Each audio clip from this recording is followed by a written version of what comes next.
Benoît au Canada, Julie à Bordeaux pour son nouveau travail. Je vais être triste de quitter cet appartement. Pourquoi tu ne restes pas? Tu peux trouver d'autres colocataires. Mais Julie a raison. D'autant plus que tu détestes les déménagements.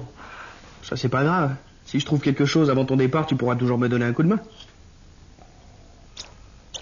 Alors ça y est, Benoît, tu as rangé ton bureau de directeur? Qu'est-ce que tu veux dire? Benoît a un bureau de directeur? Ne l'écoutez pas, il exagère. Eh, pas du tout. Monsieur Royer a un bureau au 6e étage avec vue sur le parc.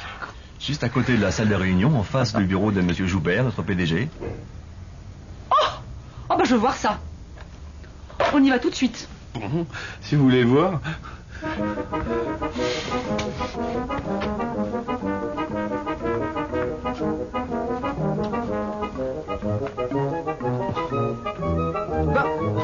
Mais vite! Quoi? Où sont passées mes affaires?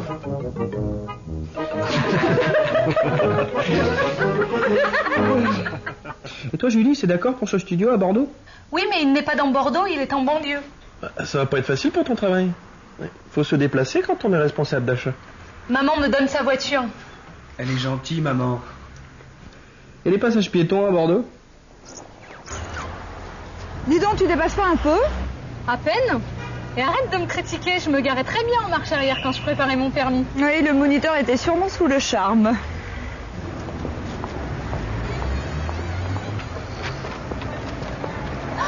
Ta voiture, regarde. Oh, mes parents! Qu'est-ce qu'ils vont dire?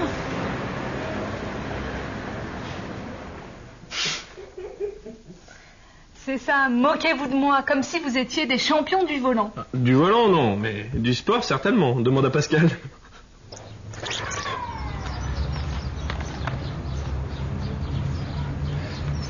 Tu veux vraiment me faire avancer là-dessus? Bah oui, c'est mieux que de me suivre à pied. Voilà.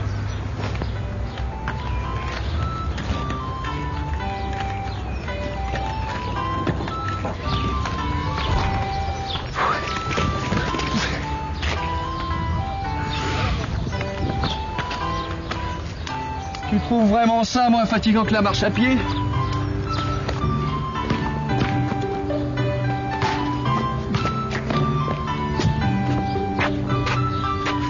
Je manque un peu d'entraînement, c'est sûr. Et c'est pas passé très loin. Ah, allez, cherche pas d'excuses. À ton âge, le sport, c'est fini. C'est à qui le tour de faire la vaisselle?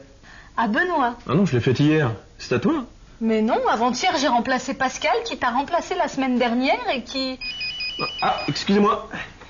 Travail oblige. Ah non, tu vas pas nous faire le coup de la défense? Allô? Excusez-moi.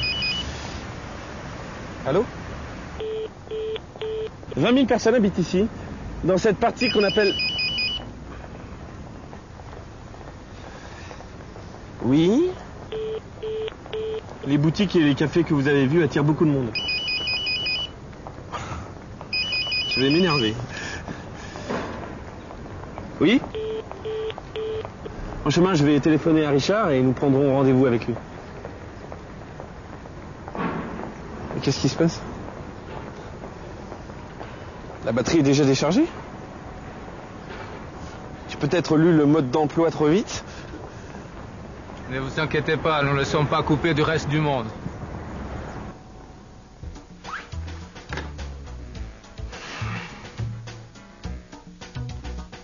Et si pour une fois on en faisait tous les trois cette vaisselle?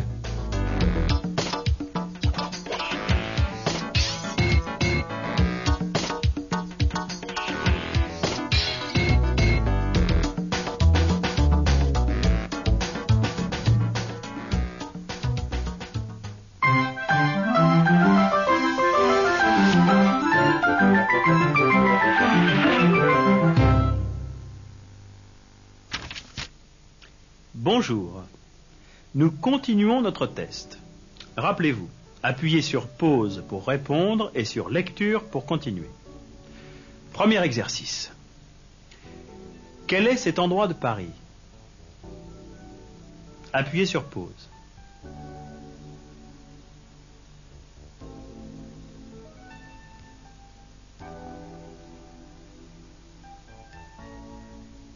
Oui, c'est le marché aux puces de Saint-Ouen, au nord de Paris. Appuyez sur pause.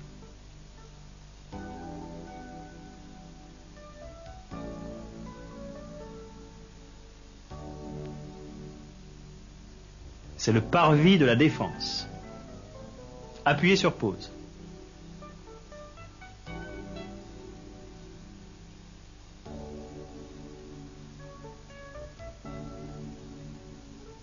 Nous sommes aux Arcades des Arts, près de la boutique atelier de Violaine et de François. Appuyez sur pause.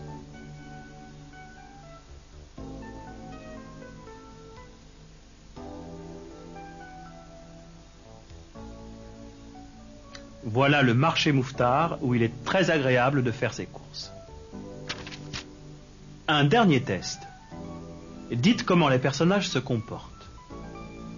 Qui est-ce que Benoît tutoie au bureau? Qui est-ce qu'il vous voit? Appuyez sur pause.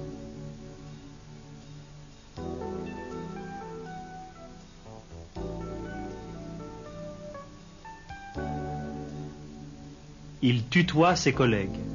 Il vous voit ses clients, son directeur. Comment des amis se saluent-ils? Appuyez sur pause.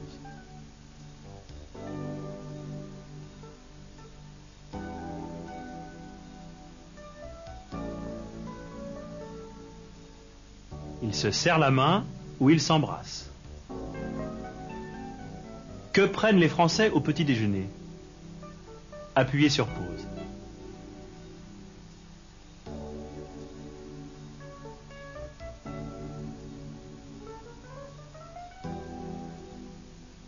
Ils prennent le plus souvent du café au lait ou du thé avec des croissants ou des tartines de pain beurré. Quels sont les moyens de transport en commun utilisés par les Parisiens que vous connaissez? Appuyez sur pause.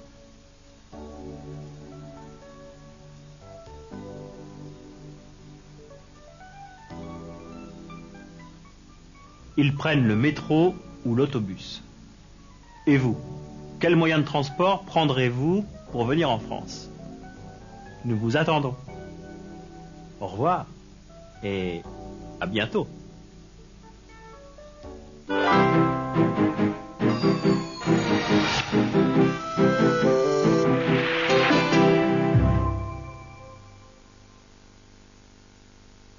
Pour beaucoup de gens, les vacances sont synonymes de ciel bleu et de soleil, de bains de mer et de bains de foule. La Côte d'Azur est si belle, mais elle est envahie par les vacanciers, été comme hiver.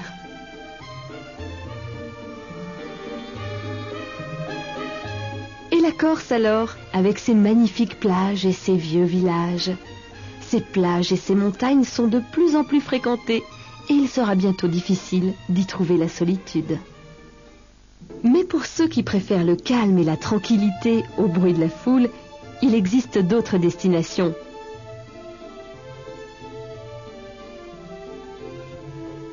Ces promeneurs ne rencontreront personne sur ces sentiers solitaires et escarpés.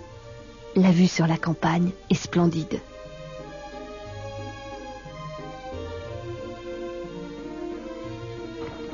À pied, à cheval, en VTT, on peut parcourir ce sentier de 118 km situé dans le centre de la France, entre Bibracte, dans la Nièvre, et Alésia, en Côte d'Or.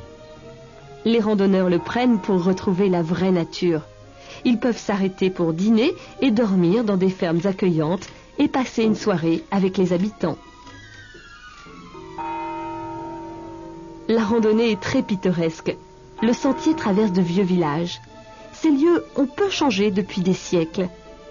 Et on arrive enfin à Alésia, au pied de la statue de Vercingétorix.